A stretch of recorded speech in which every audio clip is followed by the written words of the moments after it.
అందరికీ నమస్కారం. చిత్రానికి ఒక చిన్ని కవిత. అంశం నా చిన్ని మనసు. నీలాకాశం దిగివచ్చిందేమో నా తోడుకై, నీలాకాశం దిగివచ్చిందేమో నా తోడుకై, ఊరి చివరన వేచి చూస్తోంది. ఎవరూ లేని అనాథనని, అన్నీ ఉన్నవాళ్ళు నా వంకే చూడట్లేదు. ఎవరూ లేని అనాథనని, అన్నీ ఉన్నవాళ్ళు నా వంకే చూడట్లేదు. చిగుర్లను దులిపేసుకున్న చెట్టోలే, చిగుర్లను దులిపేసుకున్న చెట్టోలే ఆడబిడ్డనని తెలిసి నన్నొదిలేసుకున్నదొక కమ్మటి కడుపు. చిగుర్లను దులిపేసుకున్న చెట్టోలే ఆడబిడ్డనని తెలిసి నన్నొదిలేసిందొక కమ్మటి కడుపు.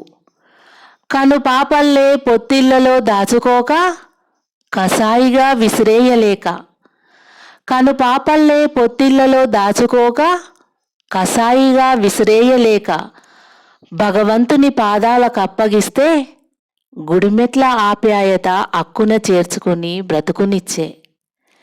కాలమెంత కరిగిపోయినా కఠినత్వపు జాడలు కనికరించలేదు. తనువుకైన గాయం మాసిపోతుందేమో కానీ మనసుకైన మరక చురకలా వేధిస్తూ, నేనెవరినో నాకే తెలియక, నేనెవరికి ఏమీ కానా అంటూ పదే పదే ప్రశ్నిస్తోంది నా చిన్ని మనసు. నేనెవరినో నాకే తెలియక, నేనెవరికి ఏమీ కానా అంటూ పదే పదే ప్రశ్నిస్తోంది నా చిన్ని మనసు. ధన్యవాదములు.